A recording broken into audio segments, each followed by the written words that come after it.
We only got a few blocks from our previous overnight spot when we noticed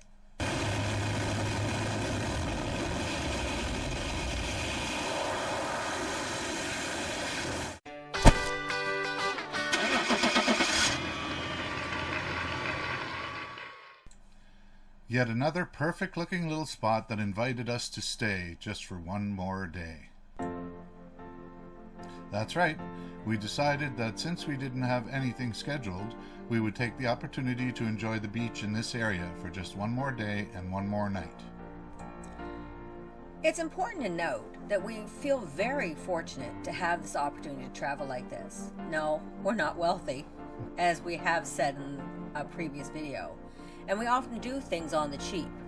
But we made a decision to do everything possible to enjoy our one experience on this planet to the fullest. After getting settled in at the new parking spot, we grabbed the beach chairs and headed back to the beach to hang out, and voila! This beautiful rainbow was perched in the late afternoon sky, just sitting there waiting for us to come and enjoy its magnificence. We parked our beach chairs and sat down to enjoy the moment. Kind of made us feel as though we were meant to stay that extra day just to enjoy this particular site. Unfortunately, the picture doesn't quite do it justice, but it was a very nice sight. Yep, the weather had warmed up a bit as well. It was an all-around beautiful afternoon. Right on cue, the seagulls showed up, probably thinking we were going to share a snack with them.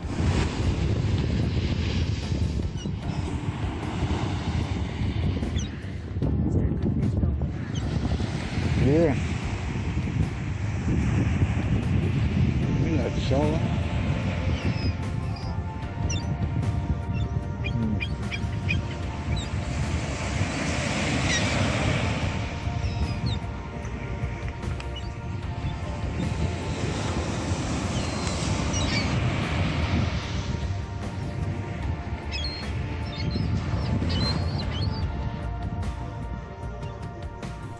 It was not to be. We learned that lesson quite a while ago. Under no circumstances do you feed the seagulls. That's right. If we were going to write a book about camping, that would be, I think, rule number 2. That might even be the title of the book. Yeah, I think that's pretty catchy. Don't feed the seagulls. Exactly. And then, before you know it, the sun was sinking in the evening sky. We put the chairs away, but instead of calling it a night, we stayed out for a short time, enjoying the sights and sounds of the beach after dark.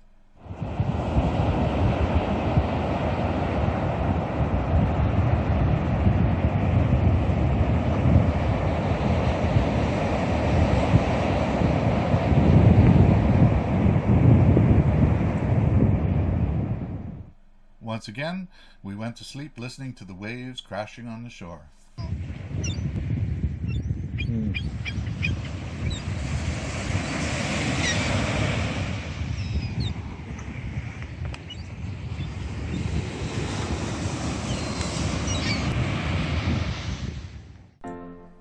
Indeed, something that is very easy to get used to. We got up early next morning, had a coffee, said a quick goodbye to the Myrtle Beach area, and then set off down the highway. After a fairly uneventful, approximately 2-hour drive, we pulled up to the Memorial Waterfront in the town of Mount Pleasant, South Carolina.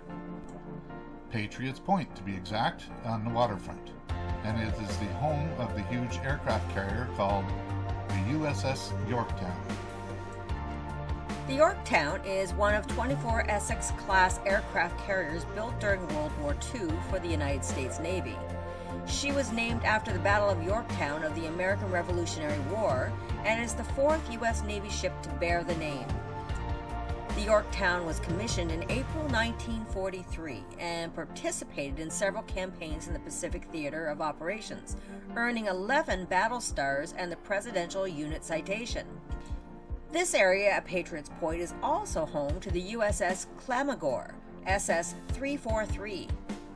The Clamagore, SS-343, is a Balliol-class submarine. Built in 1945 for the United States Navy, she was still in training when World War II ended.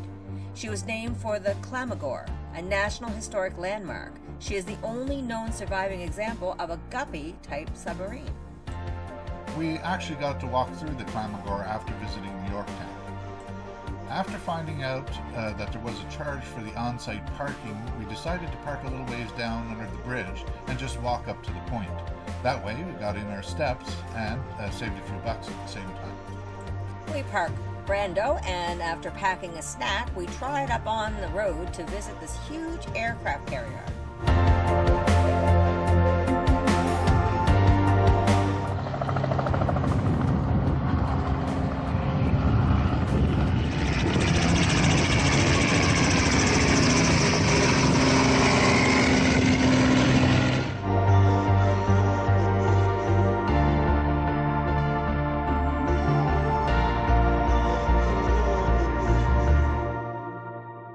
Remember these Corsairs from the show Baba Black Sheep?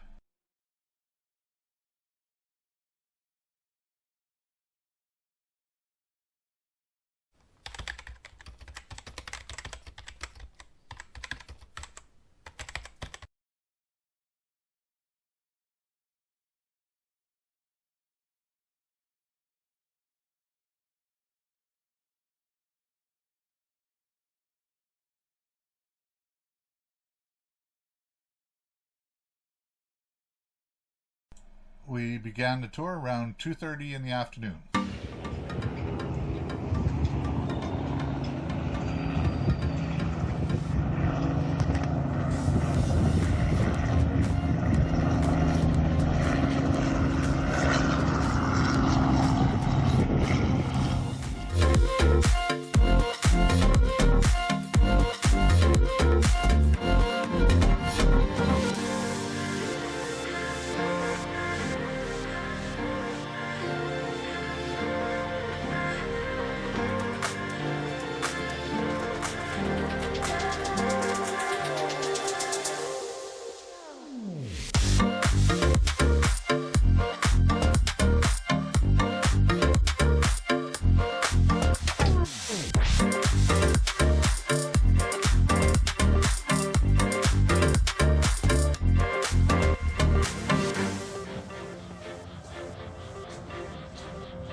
Immediately to the command bunker.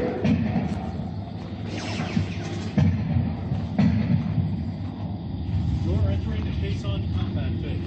President Johnson has ordered us to hold.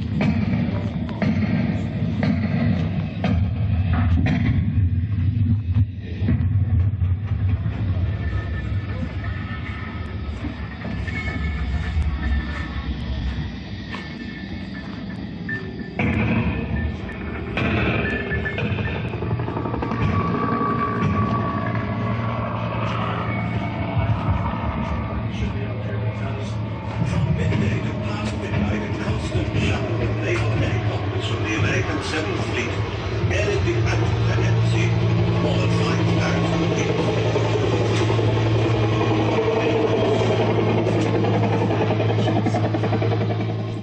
The tour of the USS Yorktown, the Clamagore, and an on-site military base mock-up around the backfield took several hours. We accumulated many steps, and ended up heading back to the RV in the dark around 6:40 p.m.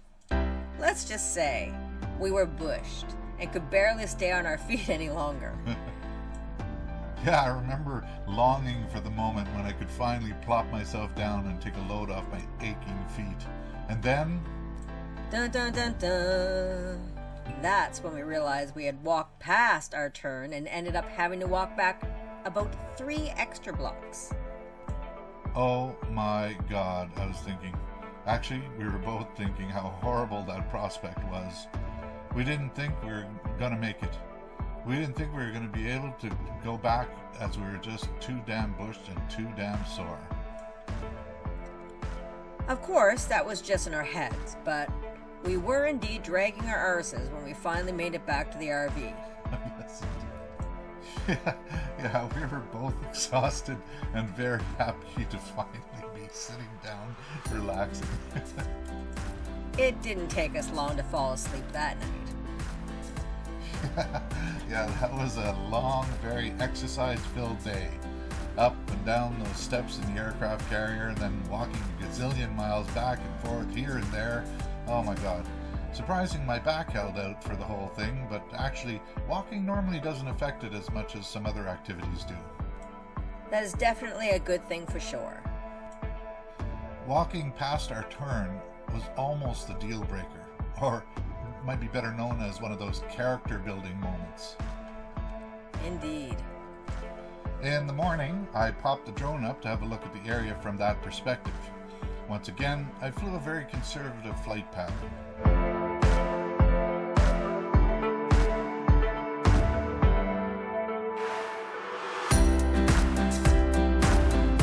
You did catch a glimpse of the Yorktown in the distance, as well as that really nice bridge called the Arthur Ravenel Jr. Bridge. Yeah, I stayed pretty close to where we were, but they were in the distance, yeah. It was a good perspective of where we were parked in relation to the aircraft carrier as well. We had lunch, then hit the road.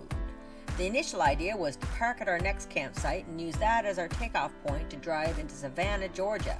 But since it wasn't too far from Savannah to the campground, and since we had a few days to burn, we decided we would drive past the resort and spend a few days visiting Savannah, and then simply drive back to the resort once we were done. Yeah, it was a bit of an extra drive as our timing was slightly off, but it still worked out. So there you go. You now know that our next visit will be in Savannah, Georgia. My favorite place in the whole trip. And a place we both enjoyed. Very, very much. Indeed, one of the first U.S. locations where we actually found good tasting pizza. That's right.